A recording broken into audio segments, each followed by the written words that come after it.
د سردان کاران گهاندی وزیر دربه امریکا مایک پامپیو بو بغدا دانستاندن دگل سروک عراق برهم صالح و سروک وزیر عادل عبدالمهدی پیکینان و لسرمجارین سیاسی و آبوری و شر دجی تیرور و باندورا ایران لعراق راوستان. پامپیو گوت مرما سردان بو هایدار کرنا ریبرین عراق لسرگفن بردوام زیده دجی هزن امریکا و پاراستنا سروریا عراقیه. زور گرینگ کس مای خود به دولت دا نکد.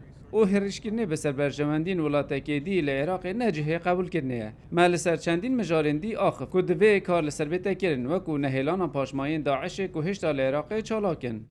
سردانا پامپیو بو عراق پتوندی کاقاین به تنگجا دگل ایران هیا پشتیگرا دوی یا جزایان و ناساندنا هزین پازدارین ایران وکو رخستیکا تیروریست.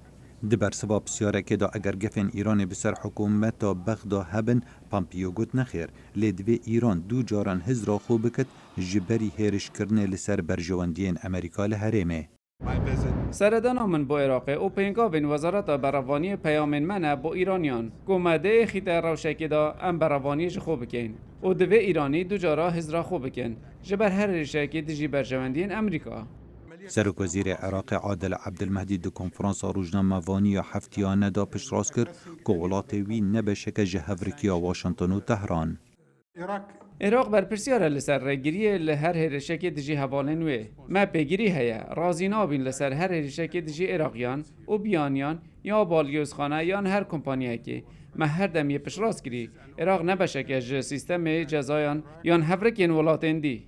هر وسا عبدالمهدی راگهان عراق نقشه پروژه که زور مزن به بهای 53 میلیارد دلاران دگل کمپانیا پترو چاینا و اکسون موبیل یا امریکی هیا و پروژه بودما 3 سالانه ولدم کانیزیک به بیتا بجه کرن.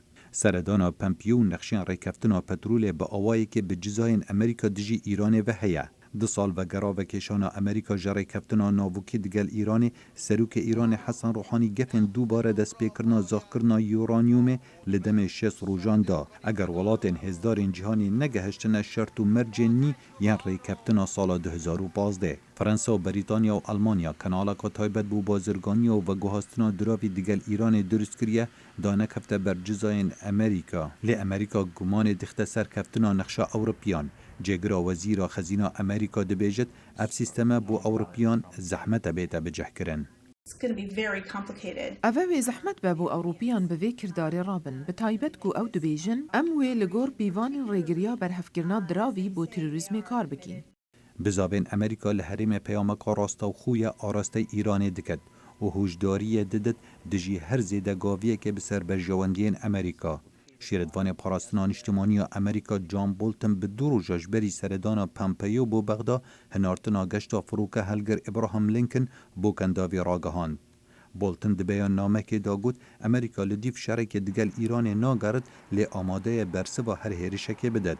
راپورتکا کانالا NBC نیوز ده بیجتن لشکری امریکا فروکن B-52 و گمیا USS لید گولف و هلگرا موشکان تکون دراگا و گمیا 7 وینگز. سیا کروس هلگر هنارتنه هریمه. ولاتن یگرتین امریکا دبیجت هر هیرشک جعالی ایرانه و یان هر هیزکا آلی گراوه لروش حالاتا ناوین و برسف به هیزکا مزون و قایم ایتدان. خالد فتاح دنگ امریکا.